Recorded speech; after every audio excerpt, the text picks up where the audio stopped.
अथ 53 सर्गः। सतम् वृक्षम् समासाद्य सन्ध्यामन्वास्य पश्चिमाम् रामो रमयताम् श्रेष्ठ इति होवाच लक्ष्मणम्। अद्येयम् प्रथमा रात्रिर्याता जनपदाद्बहिः या सुमन्त्रेण रहिता तान्नोत्कण्ठितुमर्हसि। जागर्तव्यमतन्द्रिभ्यामद्य प्रभृतिरात्रिषु योगक्षेमौ हि सीताया वर्तेते लक्ष्मणावयोः। रात्रिम् कथञ्चिदेवे माम् सौमित्रे वर्तयामहे अपवर्तामहे भूमावास्तीर्यस्वयमर्जितैः। स तु संविश्य मेदिन्याम् महार्हशयनोचितः। इमाः सौमित्रये रामो व्याजहारकथाः शुभाः। ध्रुवमद्य महाराजो दुःखम् स्वपिति लक्ष्मणा। कृतकामा तु कैकेयी तुष्टा भवितुमर्हति। सा हि देवी महाराजम् कैकेयी राज्यकारणात् अपि न च्यावयेत् प्राणान् दृष्ट्वा भरतमागतम्। अनाथश्च हि वृद्धश्च मया चैव विना कृतः। किम् करिष्यति कामात्मा कैकेय्यावशमागतः। इदम् व्यसनमालोक्य राज्ञश्च मतिविभ्रमम्। काम एवार्थधर्माभ्याम् गरीयानिति मे मतिः। को ह्यविद्वानपि पुमान् प्रमदायाः कृते त्यजेत्। छन्दानुवर्तिनम् पुत्रम् तातो मामिव लक्ष्मण। सुखी बत सुभार्यश्च भरतः केकयीसुतः।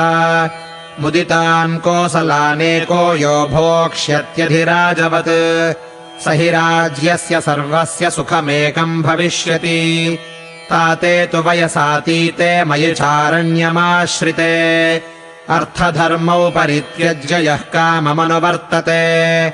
एवमापद्यते क्षिप्रम् राजा दशरथो यथा। मन्ये दशरथान्ताय मम प्रव्राजनाय च। कैकेयी सौम्य सम्प्राप्ता राज्याय भरतस्य च। अपीदानीम् तु कैकेयी सौभाग्यमदमोहिता। कौसल्याम् च सुमित्राम् च सा प्रबाधेत मत्कृते।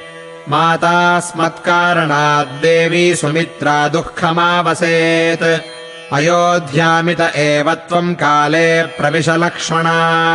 अहमेको गमिष्यामि सीतया सह दण्डकान्।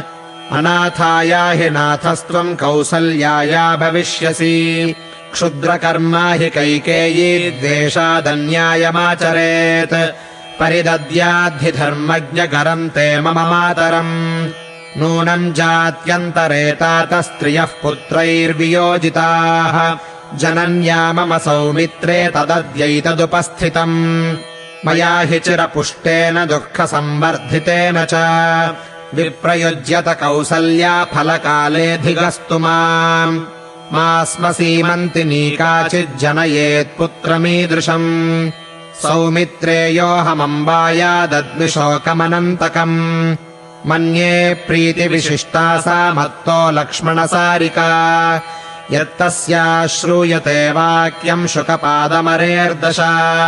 शोचन्त्याश्चाल्पभाग्याया न किञ्चिदुपकुर्वत। पुत्रेण किमपुत्राय मया कार्यमरिन्दमा। अल्पभाग्या हि मे माता कौसल्या रहिता मया। शेते परमदुःखार्ता पतिता शोकसागरे। एको ह्यहमयोध्याम् च पृथिवीम् चापि लक्ष्मण। तरेयमिषभिः क्रुद्धो ननु वीर्यमकारणम्। अधर्मभयभीतश्च परलोकस्य चानघा। तेन लक्ष्मणनाद्याहमात्मानमभिषेचये। एतदन्यच्च करुणम् विलप्य विजने बहु। अश्रुपूर्णमुखो दीनो निशितूष्णीमुपाविशत्। विलापोपरतम् रामम् गतार्चिषमिवानलम्। समुद्रमिव निर्वेगमाश्वासयत लक्ष्मणः। ध्रुवमद्य पुरी राम अयोध्यायुधिनाम्बर। निष्प्रभा त्वयि निष्क्रान्ते गतचन्द्रेव शर्वरी। नैतदौपयिकम् राम यदिदम् परितप्यसे। विषादयसि सीताम् च माम् चैव पुरुषऋषभा।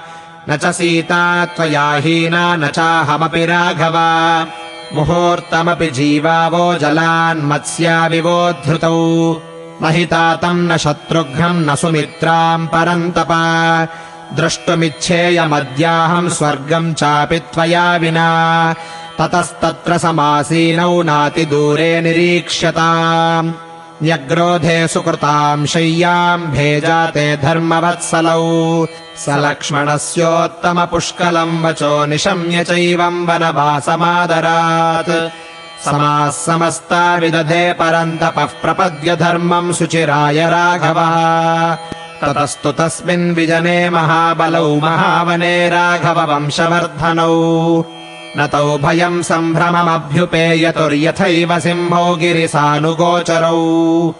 इत्यार्षे श्रीमद् रामायणे वाल्मीकीये आदिकाव्ये अयोध्याकाण्डे 53 सर्गः।